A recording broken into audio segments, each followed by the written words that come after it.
Good morning and welcome. We are continuing our daily video devotions through the book of 2 Samuel with 2 Samuel chapter 6. And if you'll remember in 2 Samuel 5, David, after years and years, decades, finally becomes king over all of Israel. Well, in chapter 6, we learned that one of the first things that David does as king is he decides to bring the Ark of the Lord, the Ark of the Covenant, to Jerusalem where he rules from. Now, if you'll remember, in those days, there is no temple yet. There's no house of God per se. And the Ark of the Lord, the Ark of the Covenant, is where God dwelled with his people, the Israelites. So David wants to make sure that he brings the Ark of the Covenant into Jerusalem, the presence of God into Jerusalem, because that is where David is going to rule from. And what I think is really interesting about chapter 6 is that we get this side of David that perhaps we don't talk about a lot. We think about David as this warrior, this mighty warrior, this strong warrior, this incredibly capable military commander. That's probably the image that we get of David when we think about him most. But twice here in chapter 6, it talks about how when David was before the Ark of the Lord, he breaks out dancing. And it says that it's not just that he's dancing, it's that he's dancing with all of his might.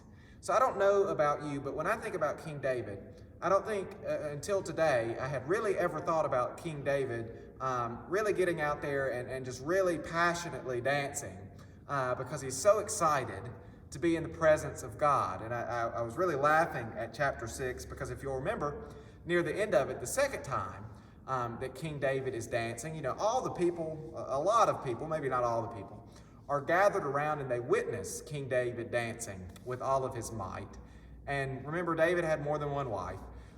So one of his wives comes up and she's very upset with David because she thinks essentially that he just looks ridiculous because he's out there dancing, and that there's no way that people are going to respect him, and much less his family, because he looks so ridiculous as he's dancing. And I thought that was pretty humorous.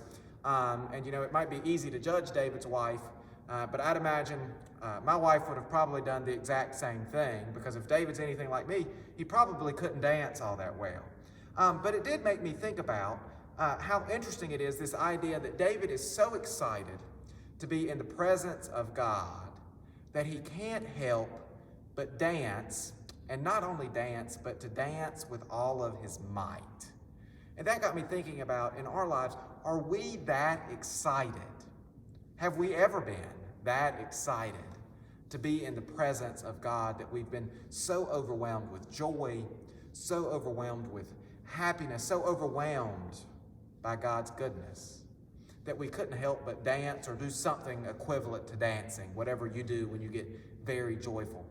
And I got to thinking about if Christians, if the people of God were that excited to be in the presence of God. And remember, as Christians, we have God dwelling in us in the Holy Spirit.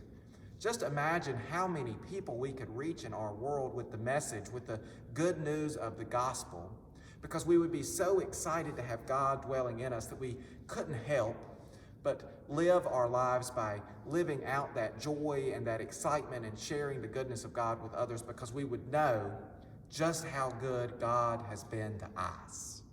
We live in a world that's hurting, and a world with people that are just going through so many difficulties and so much challenges, or so many challenges and so much adversity.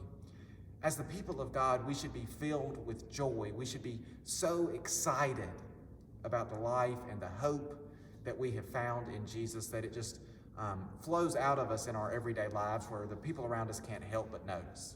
So I'm going to leave you with that this morning. Just think about how excited, how joyful David was to be in the presence of God.